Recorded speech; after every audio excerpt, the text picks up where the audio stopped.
आज class 12th में पढ़ाने जा रहे हैं एमनियोसेंटेसिस। एमनियोसेंटेसिस क्या है?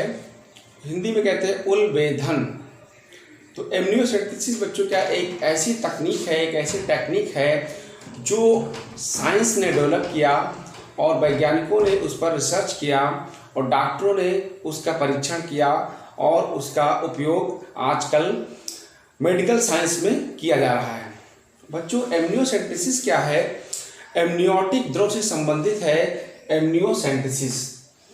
मैंने बताया था कि भ्रूण की झिल्लियाँ होती हैं, 4 प्रकार की झिल्लियाँ होती हैं, यॉर्क सैक, कोरियन, एमनियन और एलेंट्रॉयस।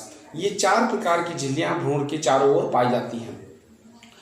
तो एक एमनियोटिक द्रव होता है, भ्रूण के अंदर एक एमनियोटिक द्रव भरा होता है जिसके अंदर वो कोशिकाएं डेवलप होती हैं जिनसे मालूम होता है कि बच्चे में कोई ऐसी बीमारी, खतरनाक बीमारी तो नहीं है कि आगे चल कर के प्रेगनेंसी को एबॉर्शन करना पड़े या बच्चे की डेथ हो जाए।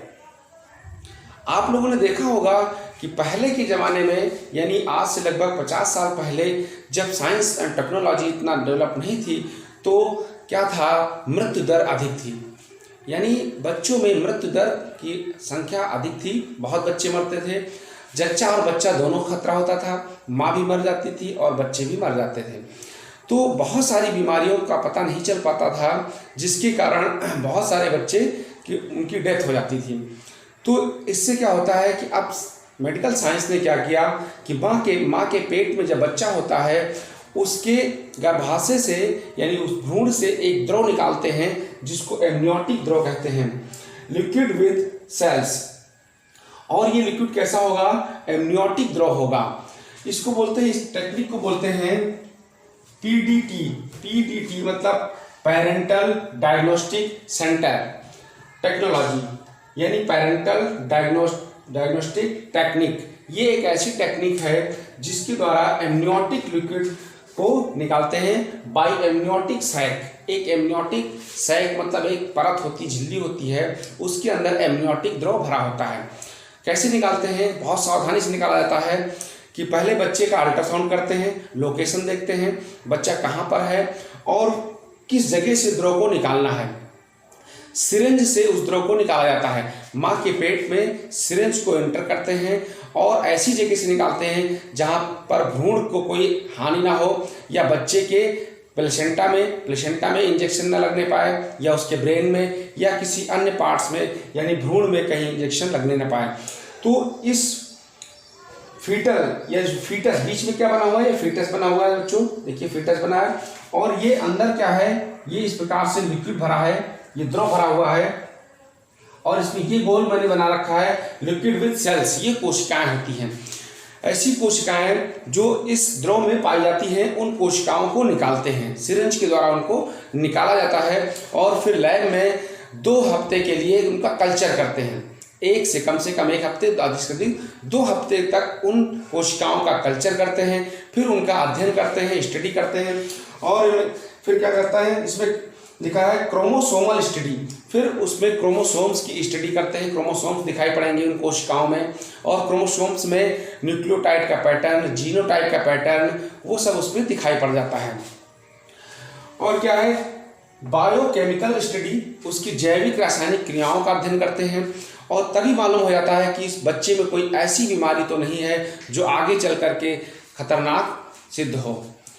तो अगर बच्चे में कोई ऐसी आनुवंशिक बीमारी है, सपोज करिए कि आपका वर्णांधता है, हीमोफीलिया है, कोई इस प्रकार से आनुवंशिक बीमारियां होती हैं जो सही नहीं होती हैं, जो दवाइयों से भी सही नहीं होती हैं, तो फिर क्या करते हैं कि डिसीजन लेते हैं और उस बच्चे का फिर एबॉर्शन कर देते हैं, गर्भपात कर देते हैं। या कोई अन्य डाउन सिंड्रोम से कोई बीमारी है, कोई सिंड्रोम है उसमें, तो उस बच्चे में कोई ऐसी बीमारी है जिसके कारण बच्चे की वृद्धि आगे नहीं होगी या बच्चा खतरे में आ जाएगा, तो उसको प्रेगनेंसी को क्या करते हैं, वहीं पर टर्मिनेट कर दिया जाता है, वहीं पर उसको हटा देते हैं। तो ये एक ऐसी टेक्निक है जिससे क्या होता है, आनुवंशिक बीमारियों का या अन्य सिंड्रोम्स का पता चल जाता है और बच्चे को बचा लेते हैं। अगर कोई ऐसी बीमारी है तो उन बीमारियों को मेडिसिन से या दवाइयों से, इंजेक्शन से बचाया जा सकता है और ऐसी कोई हानिकारक बीमारी उसमें फिर नहीं आती है। अगर प्रेगनेंसी को हटाने वाला है, टर्मिनेट करने वाला है, तो उसको टर्मिनेट कर दिया जाता है। और बच्चों क्या होता है, इसमें से लिंग का निर्धारण भी होता है। लिखा है सेक्स डिटर्मिनेशन। इस लिक्विड में जो कोशिकाओं का कल्चर करेंगे तो उसमें जो क्या होता है, क्रोमोसोमल स्टडी भी की जाती है। जब क्रोमोसोमल स्टडी होगी तो उसमें क्या होगा कि मालूम हो जाएगा कि होने वाली संतान लड़का है कि लड़की है।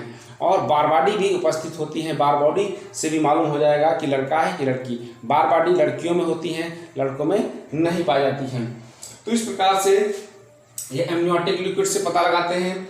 Find the any genetic disorder and syndromes, कोई भी जेनेटिक डिसऑर्डर या सिंड्रोम है तो उसका पता लगाते हैं। Culture the cell up to 1-2 week, 1 से लेकर 2 हफ्ते तक उस सेल्स का, यानी जो सेल्स यहाँ से निकालते हैं उनका कल्चर किया जाता है।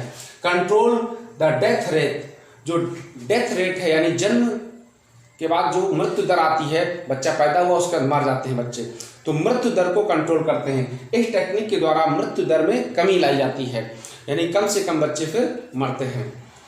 क्रोमोसोमल स्टडी, मैंने बताया कि क्रोमोसोम्स का जीनोटाइप अध्ययन करेंगे। बायोकेमिकल स्टडी, कोई उसके अंदर कोई जैविक बीमारी तो नहीं है, जैसे सिकल सेल एनीमिया है या थैलेसीमिया है, ये बीमारियां होती हैं, ऐसी कोई बीमारी तो नहीं है। सेक्स डिटर्मिनेशन, मैंने बताया कि लिंग की जांच हो जाती है कि होने वाली संतान लड़का है कि लड़की है। तो ये था एमनियोसेंटेसिस। इसके द्वारा होने वाली भविष्य में जो बीमारियां हैं बच्चों में, वो उनका पता लगाते हैं। और इस टेक्निक के द्वारा साइंस जो है मालूम हो जाता है उससे कि बच्चे को कोई खतरनाक बीमारी तो नहीं है। तो इससे व्यक्ति सचेत हो जाता है और आने वाली प्रेगनेंसी को अंजाम देता है कि उसको रखना है कि टर्मिनेट करना है। तो थैंक यू बच्चों इसके लिए।